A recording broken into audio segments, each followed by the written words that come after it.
Let's apply these derivative rules to some applications. First of all, I want us to do a problem where we'll find the equation for the tangent line to a graph. And then in the second example, we're going to find extrema and points of inflection. So the first problem is going to be problem 69a, where we're asked to find an equation for the tangent line to the graph of 3x squared minus log of x at the point 1, 3. So eventually we're going to plug into the formula y minus y sub 1 is the slope times x minus x sub 1. And x1, y1 are the coordinates of the point which is given to us. The slope is going to be the value of the derivative of the function at the given x coordinate. So let's calculate the derivative. The derivative of 3x squared minus log of x is 6x minus 1 over x. So if I substitute in the x coordinate of this point, 1, I get 6 minus 1 over 1, which is 5. So that's the slope of my line. And then I can substitute into the point slope formula. Y minus 3 is equal to the slope times x minus 1. Adding 3 to both sides, I get y equals 5x minus 2.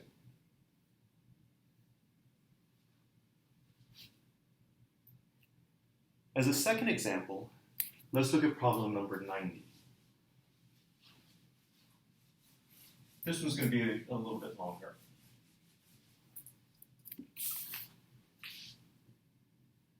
In problem 90, we're given the function f of x equals natural log x over x, and we're asked to find the extrema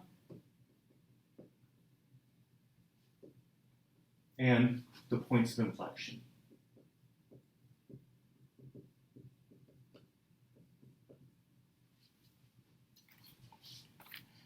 So the first thing I want us to do is make note of the domain. The domain of the natural log function is from 0 to infinity. You can only take the natural log of positive numbers. You can't even plug 0 in. So this function would also have problems when x equals 0, but 0 is not in the domain of logarithm either. So the domain of f is going to be 0 to infinity.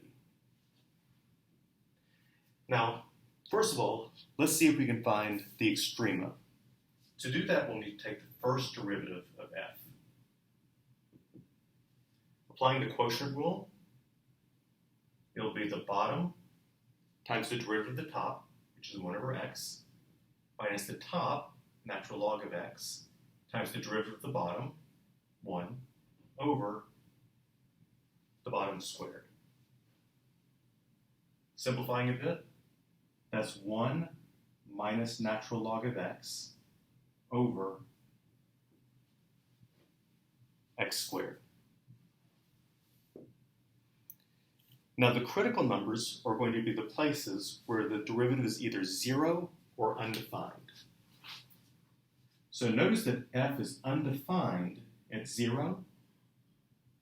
Sorry, f prime is undefined at 0.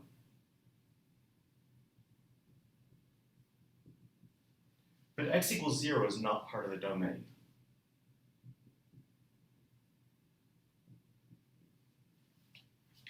On the other hand, f prime equals 0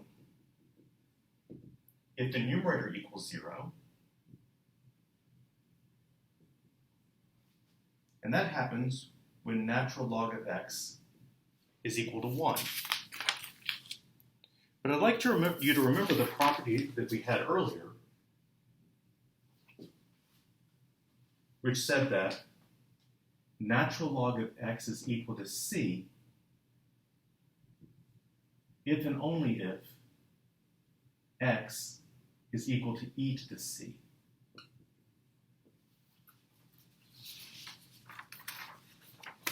So if natural log of x is 1, then that means that x equals e to the 1, which is e.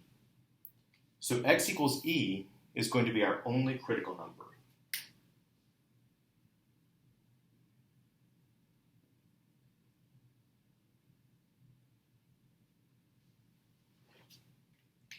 So now let's draw a number line for the first derivative of f.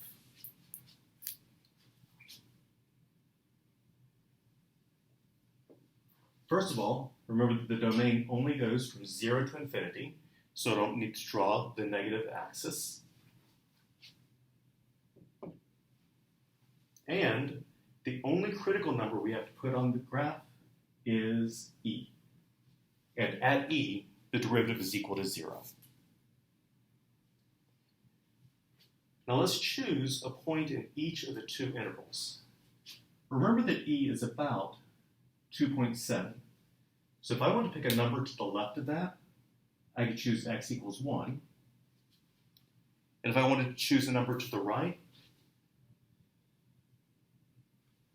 I could let x equal 3.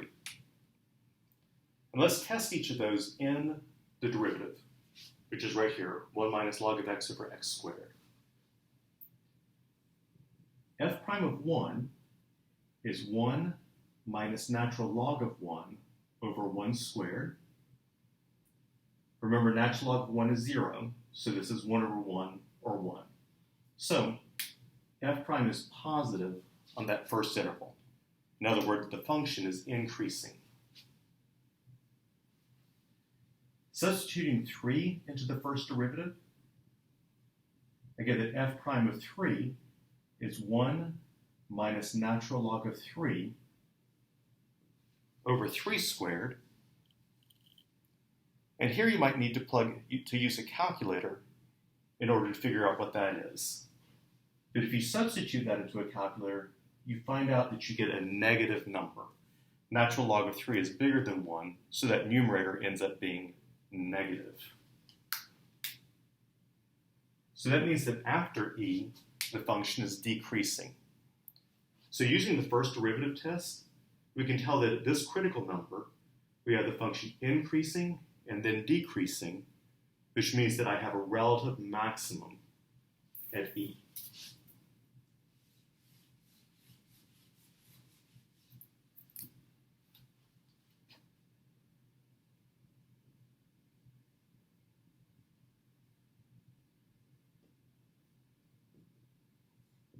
Now, if I want to know what the maximum value is, I need to substitute e into the original function.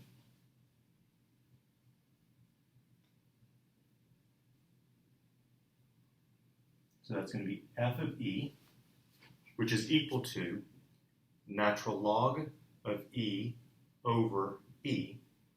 But remember, natural log of e is 1.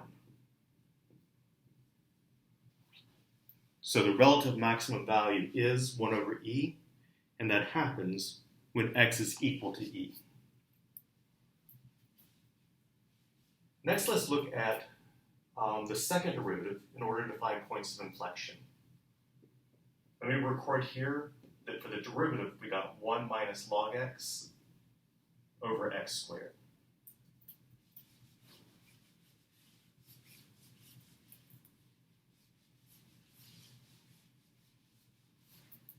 So now let's find the second derivative.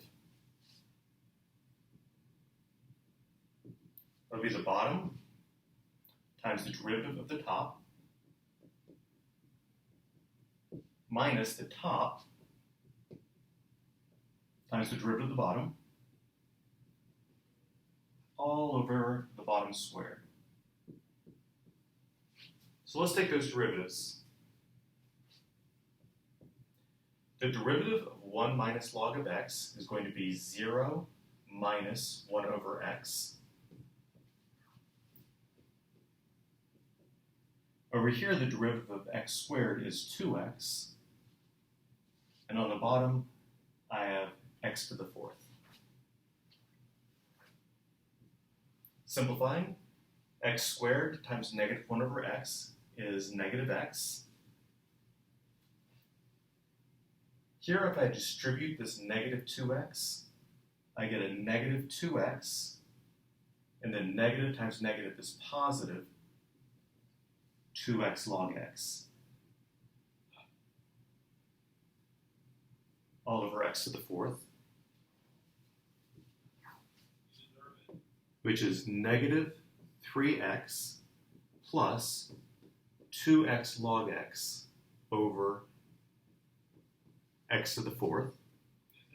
And notice I can factor out and cancel in x. So I have x times negative 3 plus 2 log x over x to the fourth.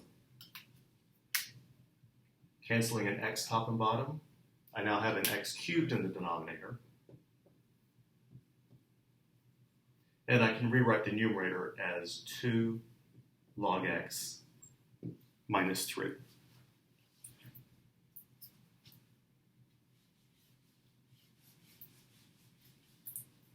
So let me record that. I have 2 log x minus 3 over x cubed as my second derivative.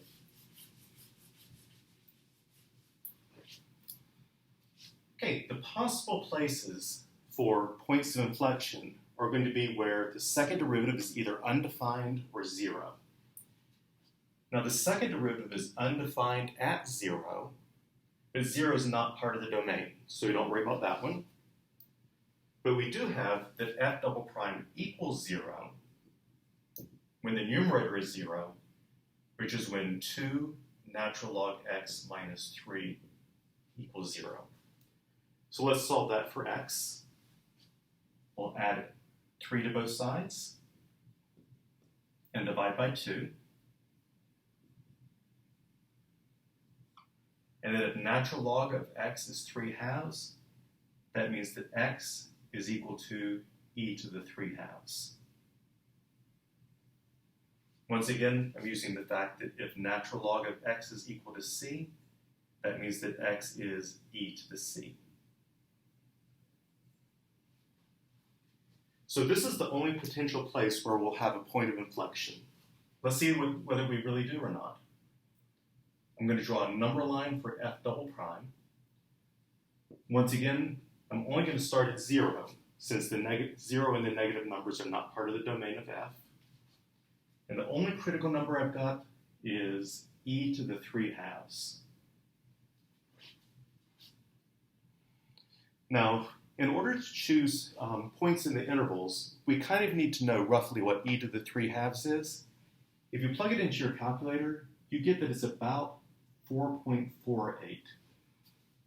So when I'm choosing numbers in each of the intervals, I can easily choose x equals 1 on the left, because that's between 0 and 4.48. And over on the right, you just need to pick some number bigger than 4.5. You can be silly and go way over to 10. It doesn't matter, just any number bigger than 4.48. And let's substitute each of those numbers into the second derivative. F double prime of 1 is going to be 2 natural log of 1 minus 3 over 1 cubed. But natural log of 1 is 0, so f double prime of 1 is equal to negative 3.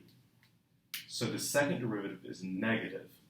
So in other words, the graph is concave down to the left of e to the 3/2. Now let's plug 10 into the second derivative.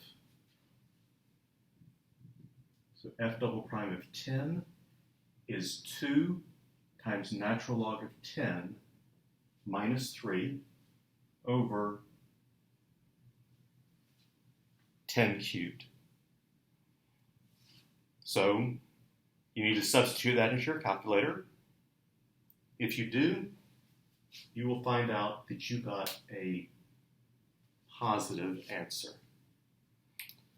So since f double prime changes from negative to positive at e to the 3/2, that means that the graph of the original function f changes from concave down to concave up. So that means that we do indeed have a point of inflection here because the concavity changes. So there's a point of inflection at e to the 3/2, comma, f of e to the 3/2. The only thing we haven't figured out is what is f of e to the 3/2.